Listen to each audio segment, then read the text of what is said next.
mbokk internet di ziar naa leen mbaa yéen a ngi am jàmm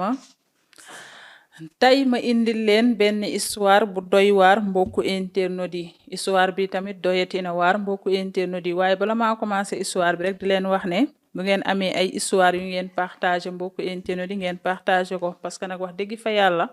histoire bii may waaj a raconté ni histoire la boo xamante ne surtout xale yu góor yi buñ ko dégloo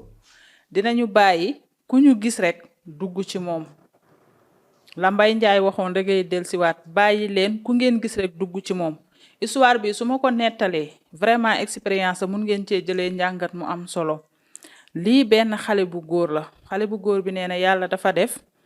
moom dafa am benn gel bu mu doon doxaan depuis 2018 nee na moo gel bi ñu bëggante mu bëgg gel bi lool ñoom ñaar ñu garder seen relation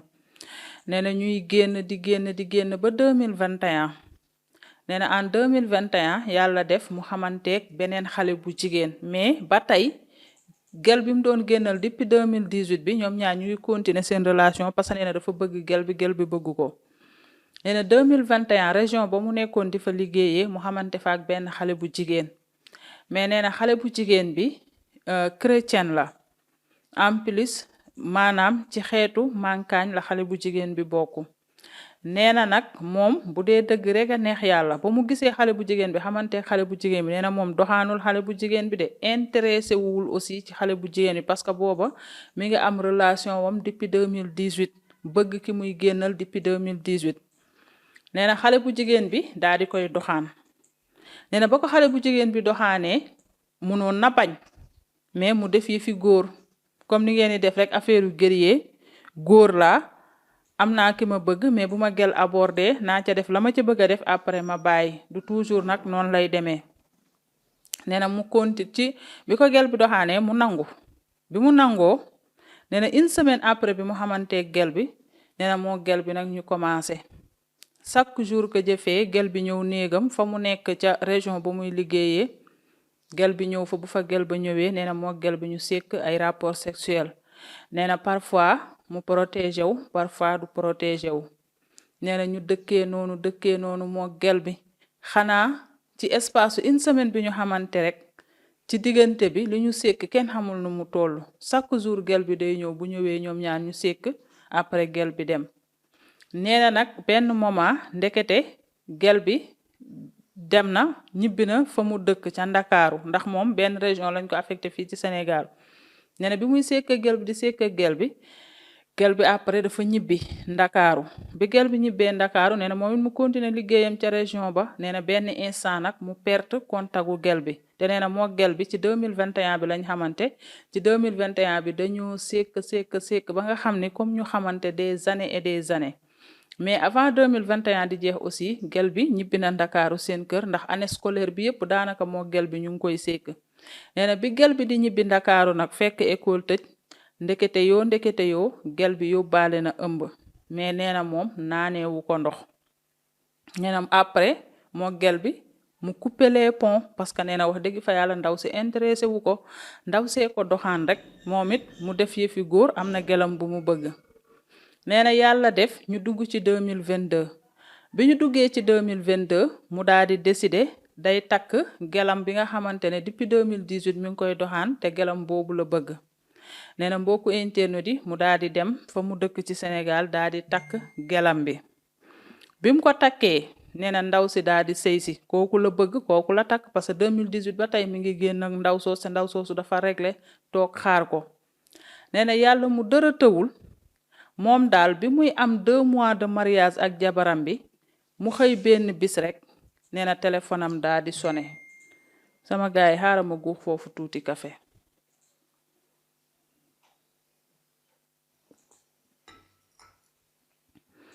nee na bi téléphone am sonné nee na benn femme woo ko nee na femme bi ne ko yow la diw nee na mu ne ko waa man la diw nee na mu ne ko diw moo ma jox sa numéro diw mooy gel bi ko doxaanoon te ñoom ñaar ñu doon sekk cukkum njaay nee na mu ne ko diw yow wax nga dëgg ana mu sax moom nu mu def ci lu mu nekk gën ñaakaa dégg de nee na femme bi jàmm santeeg moom ba pare daan ni ko diw de moo ma jox sa numéro parce que nee na moom dalaa woowoo ba sonn waaye bu la woowee doo jël dafa pertoon sa contact mais sa contact finalement am na kenn sa benn xarit bu ko jox mais nee na dalay woo di la woo mais doo jël nee na mu ne femme bi effectivement man dama takk jabar lu yàggul moo tax numéro yi nga xamante ne xaw ma ko du ma ko jël numéro yi ma xam rek laay jël nee na femme bi ne ko man de kon tey dal naa ci woo naa la rek nga décroché ma mu ne ko waaw parce que dama téye woon sama téléphone sama loxo moo tax rek nga woo ma décroché waaye numéro yi ma xamul duma ko faral di jël nee na femme bi ne ko waaw diw de sama dëkkandoo la moo ma yóbbante si yow parce que nee na dafa ëmb ba am 8 mois de grossesse te nag ba mu ëmbee ba tey yàlla defoon mu perte sa contact mi ngi la doon woo mais su la woowee day àpp téléphone woo la ba sonn mais doo jël nee na mu daan ne ëmb nee na ndaw si ne ko dafa ëmb de ba am na 8 mois de grossesse presque sax mi ngi à terme nee na mu ne femme bi déet loolu nan la mën a nekkee moom su fekkee ne maa ngi moom dëgg la doon nañu sekk mais xanaa moom bu ëmbee ci instant yi la ma waroon a aviser ne ma dafa ëmb mais ëmb ba am 8 mois de grossesse di ma ko doog a wax beneen bi aussi ba ñu gëjee gisante ba tey man ci laa gëj a xamee ci lu mu nekk ci laa perte contagam déggatuma en plus man xaw ma ci lan la ne kon nan la mën a toogee ba 8 mois après mu daal di may jiiñ ëmb nee na femme bi ne ko ëmbam bi daal bi mu jógee ca région bi mu doon jàngee ba ñëw Ndakaaru ba tey ku ko laaj ku la ëmbal sëñ bi yow lay wax ba nag 8 mois de grossesse yi mu am yow lay wax nee na nag woo na la ba sonn waaye bu la woowee doo jël nee na mu répété waat femme bi ne ko parce que numéro bi may woowee xaw ma ko nee na mbokku internaute yi mu rasu parce que nag lu taxoon mu rasu mi ngi doog a takk jabar am 2 mois de mariage di génn ak jabaram depuis 2018 kon su jabaram xamee ne 2021 laataa mu ko doon takk ci 2022 bi doon na fi doxaan gel ba ëmbal ko loolu pire trahison la kon jabaram dina ne kon yow ci suñu biir relation nga doon sekk ak beneen jigéen ba ëmbal ko nee na nag loolu yëpp nag taxoon mu tiit ak bëgg gi mu bëgg jabaram te bëggul woon affaire yi def mbetteel jabaram mu bañ mu ne moom daal ëmb bi ëmbalul ndaw si nee na yàlla mu dara tëwul nag ndaw si ko woo nekk nit ku baax di ci dox ci affaire bi di ci dox di ci wax pour daal diggante bi daal di man mu xool moom nu muy def ba accepter ëmb bi vu ko xale bu jigéen bi depuis ba mu ëmbee ba tey suñ ko nee ku la ëmbal rek moom lay wax nee na moom nag mu daal di rasu nee na après yaayu xale bu jigéen bi woo ko daal di koy menacer daal ni ko yow sama doom xale la demoon jàngi nga yàqu ko nga ëmbal ko ba pare nga bëgg ko fee bàyyi nga ne doo ko takk nee na yaayu xale bu jigéen bi commencé di ko mel ni ku koy menacé daal di ko wax ay yenn wax yi nee na moom tamit waxul dara mais nag yëf yi def na ko tiitaange parce que vraiment takk jabar boo xam ne 2 mois de mariage ngeen amagum ñu lay wax ay waxi ëmb te seen relation daf moo jiitu kii nga ëmbal nii wax dëgg fa yàlla nee na loolu pire trahison la nee na nag bi mu jaaxlee ba jaaxle xamul nan lay def mbokku internaute yi nee na après mu daal di woo jëkkëru magam ndax nee na jëkkëru magam bi mooy meilleur xaritam daanaka moo ko yar en plus jëkkëru magam bi da koy wax ay problème am moom it muy wax jëkkëru magam bi ay problème am nee na mu daal di woo jëkkëru magam bi daal di koy expliquer ne ko mbir de dafa am jëkkëru mag bi ne ko lan la mu ne ko yow sama jabar xam nga ne depuis 2018 maa ngi koy doxaan ba ni ma ko takkee 2022 mais 2021 dafa am gel bu ma xamante loon doon sekk ak moom gel bi nag woona ma nee na dafa ëmb ba am 8 mois de grossesse nee na jëkkëru magam bi ni ko daan nga sekk ak moom nee na mu ne jëkkëru magam bi daan naa sekk ak moom nee na jëkkëru magam bi ne ko diw man de li ma lay conseillé même bu fekkee ne benn yoon nga musa sekk ak ndaw si jiiñ la ëmb te am na 8 mois de grossesse te yow ci 2021 bi nga doon sekk ak moom su ma sañoon nga nangu ëmb bi parce que yow xamoo ndax benn doom bi kese la yàlla réserver te bu dee benn yoon sax sekk nga ko moom te yow nee nga daan ngeen sekk lu bëree bëri kon bu la xoolee ba ne la yaa ko ëmbal rek yaa ko ëmbal nee na mu daan ne ci kër magam bi dëgg la man mi sax xalaat naa ne jigéen moom bu insisté ci yaa ko ëmbal mais nag damay doog a takk jabar 2 mois de mariage en plus sama jabar laa njëkk a xam que ndaw si topp di caaxaan ak ndaw si ba ëmbal ko wax dëgg fa yàlla nag looloo tax ma rus daal sama jabar xam ne doon naa nekk ci leneen nee na mbokku internet du jëkkëru mag gi ne ko loolu yëpp du dara mais xale bi nangul ëmb bi vu que sekkoon ngeen nee na jëkkëru mag ji conseillé ko loolu mu d'accord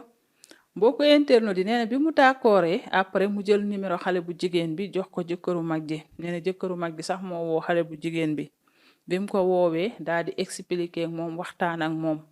nee na jëkkëru mag ji laaj xale bu jigéen bi ne ko yow ak diw da ngeen doon sekk nee na xale bu jigéen bi avoué jëkkëru mag ji lépp moom avoué ko moom moo ko doxaan xale bu jigéen bi avoué ko ne maa ko doxaan ñu génn may dem néegam ñuy sekk maanaam ci région biñ ko affecté nee na jëkkëru mag ji ne xale bu jigéen bi néegu diw nan la mel nee na xale bu jigéen bi expliqué matériel yi nekk néegam yëpp ba expliqué waale salle de bain wam ni mu mel ba expliqué waale lalam ni mu mel nee na nag jëkkëru mag ji daal ne ko waa baax na daal di coupé ak xale bu jigéen bi nee na après jëkkëru mag ji woowaat ko ne ko diw mu ne naam nee na jëkkëru mag ji ne ko yow yaag booy bi li ngeen sekk bëri na nee na mu ne ko waa loolu de dëgg la moom nee na jëkkëru mag ji ne ko waa yow ndaw si sa néeg li fa nekk yépp daf ma kaa limal ça veut dire que kon yaag ndaw si da ngeen doon nekk tout le temps lu bëree bëri léegi kay ëmb na nee na yaa ko ëmbal kay nangul ne yaa ko ëmbal àddina amul solo nee na mu daal di mujjee d'accord nee na bi mu d'accordé booba xanaa yàggaatul dara boobu ndaw si presque dugg na ci 9e mois de grossesse am ndax nee na ay semaine lañ ci tegaat rek après ndaw si am doom bu jigéen nee na fekk tamit mook jabaram ñu ngi doog a am 3 mois de mariage nee na mbokku internet yi koo xamante ne yaa ngi doog a am ak sa jabar 3 mois de mariage jigéen woola ne la am naa doom te yaa ma ëmbal te yaag sa jabar seen relation jiitu yaag ndaw si nee na wax dëgg fa yàlla loolu nan nga koy expliquer sa jabar nee na nag xamul lu muy wax mais comme jëkkëru mag ji convaincre na ko na nangu ndax àddina amul solo te xamul ndax doom ji rek la ko yàlla bindal ci jëwam nee na mu nangu ëmb bi daal di ciy def li mu ci war a def nee na jëkkëru mag ji daal di koy wax yaayam moom xale bu góor bi wax ko magam bu jigéen bi muy sëyal wax ko seen waa kër daal nee na après seen waa kër ni ko wax ko sa jabar jëkkëru mag ji tamit ne ko wax ko sa jabar nee na mu ne leen jamais au plus grand jamais sama jabar nan laay jàkkaarloo ak moom naan ko dama am gel bu ma fi xamanteel ci 2021 bi ëmbal naa ko ba am na doom loolu xalaatuma ko ndax loolu trahison la bu fekkoon ne sama relation ak xale bu jigéen bi moo jiitu sama bos ak sama jabar waaw mais sama jabar 2018 laa ko commencé doxaan ba ni ma ko takkee 2022 yàlla nattu ma ci 2021 avant may takk sama jabar nattu bi dal ma nii mënuma ko koo wax ndax dama kaa trahir nee na mbokkami daal ne ko waa loolu moom dëgg la kon bàyyil affaire bi nekk suñu biir nga bañ a wax sa jabar dara pour l'instant mu ne ko ca cëy yàlla ma ne ko ca cëy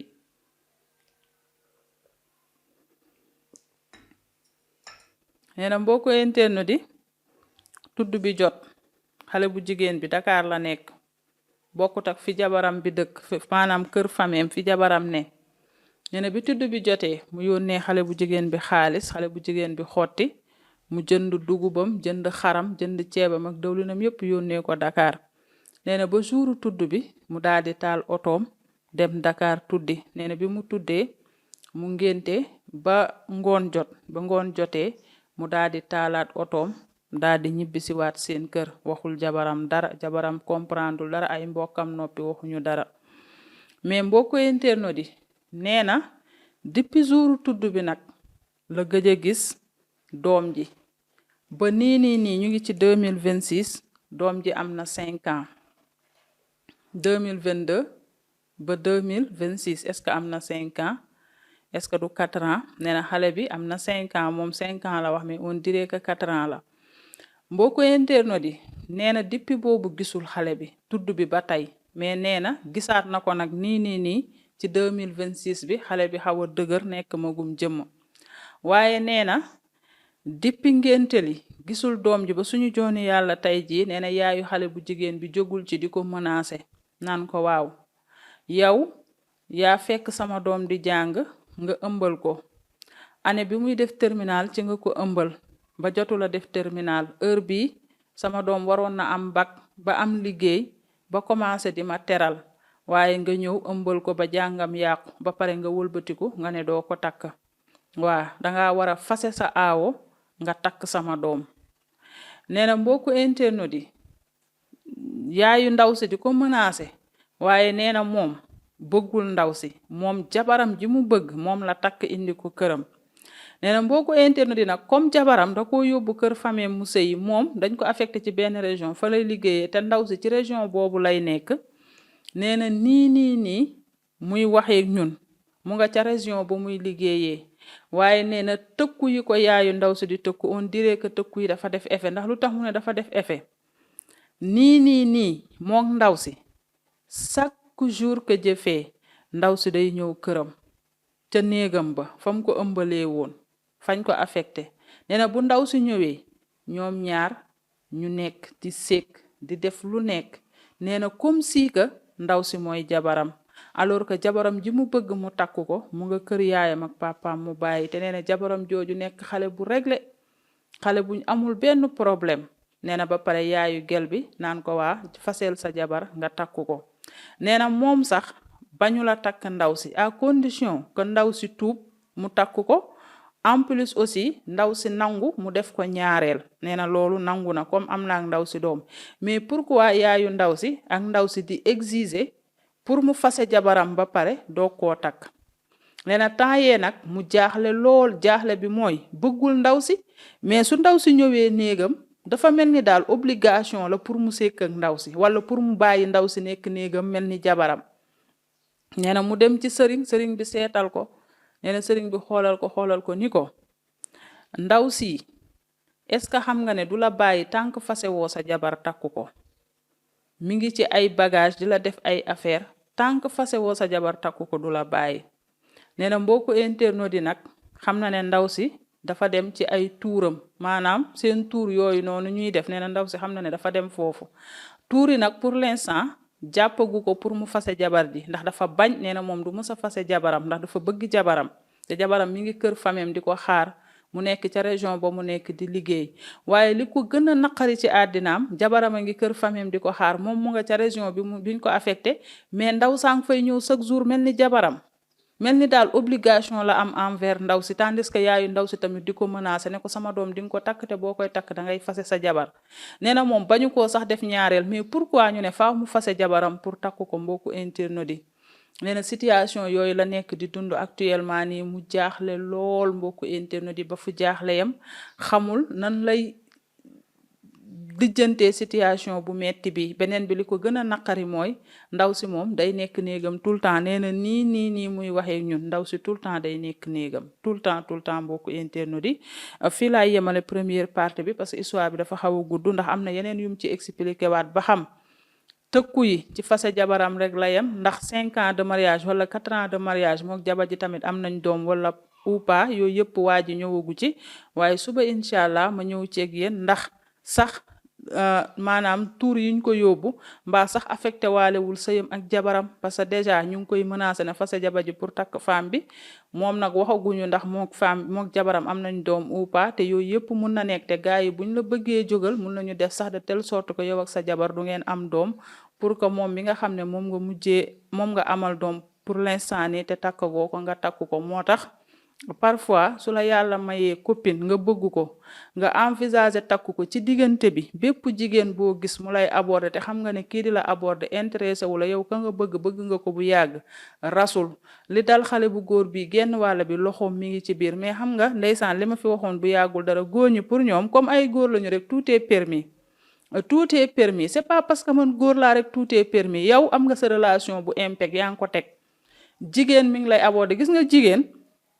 su amee relation boo xamante ne xam na ne moom ak waa ji tollu nañu foo xam ne waa ji moom bëgg na ko ba mu xam ne waa ji da koo bëgg kii moom bu ci yàlla àddee da koy takk ala kulli xaal jigéen da ngay gis foofu bu nekkul jigéen bu doy waar de bu nekkee jigéen bu correct da ngay gis foofu day mel ni ku ne ci sëy ku ko ne piis sax mu ne la yii damaa ne ci lu dëgër mais góor ñu ñoom pour ñoom bu ñu nekkee ci lu dëgër sax war nañu di raasaatu wax naa leen ko fii bu yàgg la du ñëpp nag ngay raasaatu nga mucc ci du ñëpp gis ngeen waa ji li ko dal 2018 yàlla may ko ku mu bëgganteel bëggante dafa jafe de mun ngaa am téeméeri far wala téeméeri gel mais doo sentir kenn bëggeel c'est pas parce que yaa ngi doxaananteeg nit ki rek danga ko bëgg wala mi daf laa bëgg de mbëggeel ci boppam li ñu naan parfois sens la da nga ciy tombe yow yàlla may ne la 2018 nga tombanteeg koo bëgg mu bëgg la nga tëye relation bi tëye relation ba 2021 ba nga xam ne 2022 rek ci nga programme takku ko lan ngay gisee jigéen ci 2021 bi di ci cuuj di ci capp naan xaaral comme li ngeen di wax xaaral ma faj ci samay désir besoin sexuel yooyu nag ngeen di bëgg a satisfaire moo leen di jural musiba comme li dal waa ji du ñëpp ngay ëmbal seen doom nga génn ci ni mu leen neexee wala du ñëpp ngay tëddee seen doom nga génn ci ni mu leen neexee gis ngeen waa ji li ko dal tëddee na xale bu jigéen bi ëmb na xale bu jigéen bi leeroon na ko ne su ko teeloon a wax ëmb bi waa ji day rasu wala waa ji te mu proposé ko yàq xale bu jigéen bi dafa dem geetaru ba saf doo koo avertir ëmb bi te gis ngeen xale bu jigéen bi ak yaayam du ñu bàyyi tant que liñ koy proposé parce que déjà moom sax nee na moom léegi dafa mel ni moom ak ndaw si comme jabaram te moom nee na mbëggeelam ci jabaram la nekk moom ndaw si comme jabaram léegi fañ ko affecté ndaw si fa lay nekk néegam di def mel ni kuy sëy ak moom waaw léegi nag yàlla rek a xam ndax dalaa yóbbu ci seen tuuri te tuuri moom bu la fa yóbbee xanaa nga wut ku la ci dimbali boo wutul ku la ci dimbali moom li ñu bëgg dinañ fexe nga tàqalikoog sa jabar suba incha allah ma ñëw ak yéen ci deuxième partie bi wax leen ndax dafa mujjee am naag jabar ju doom ba pare ou pas parce que ñii di wax na fase jabaram pour mu takk ko moom dem ci sëriñ pour def jabaram ji bu mu am doom sax pour que ñoom ñu mun koo récupérer vu que am naag moom doom ba pare loolu safu leen mbokku internet yi waaye lii moom première partie bi di ngeen ci jàngatee bàyyi leen ku ngeen gis dugg ci moom loo nekk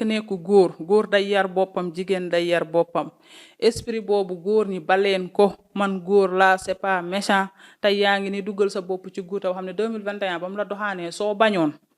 te nga wax ko ne man damaa ne ci lu sérieux téye sa numéro téléphone tëj sa néeg dàq ko kon tey lii ngay dund nii doo ko dund yaa ngi wàcc sa jabar mu nekk xale bu ndaw di la xaar sa kër famille tandis que yaa ngi ci beneen région di fanaanoog beneen jigéen bu dul sa jabar di def ak moom lu ne xam nga ne tey sa jabar ji bis bu ko yégee non seulement trahison waaye tooñ nga ko te yaa ko tooñ ndax yaa ko doxaan depuis 2018 ba pare di raasaatu ba lii lépp fekk la ci moo tax parfois daal dee leen moytu si yow nag sëñ bi yërëm naa la parce que xam naa ne ndeysaan ku la waxoon ndaw si soo ko raasaatoo lii dina la ci fekk man xam naa ne soo mënoon a arrière temps bi ba 2021 ba jour bi mu lay doxaan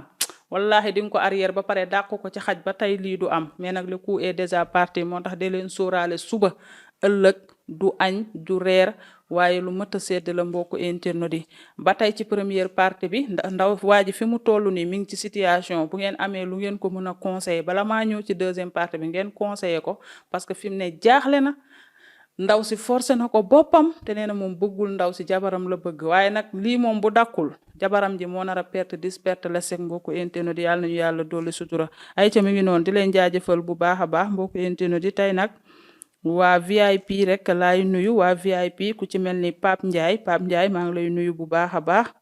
VIP Serigne Fallou Ndiaye Ali Diallo Baba Nia Aïssata Ly Cissé TV Igo Ngone Ndour li xew Sénégal Belle Mama Amidou Gueye plutôt Abidou Kouré Ndeye Marème Gaye Fatima Aydara Madame Aydara bébé Matar Fall sama bébé Madame Nia Boy Pulo Sow Rose Gomis Fatou Ndiaye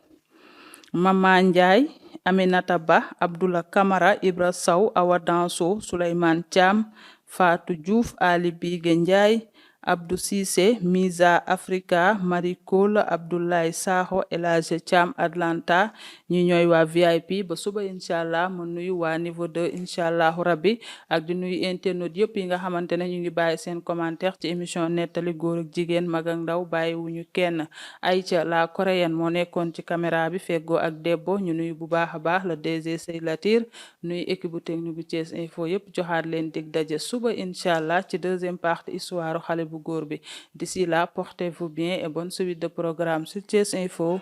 bébé Massata bébé Nettali bébé Matar Fall ak bébé Mohamed Aydara ñu daal di koy terminer ak suñu kaasu café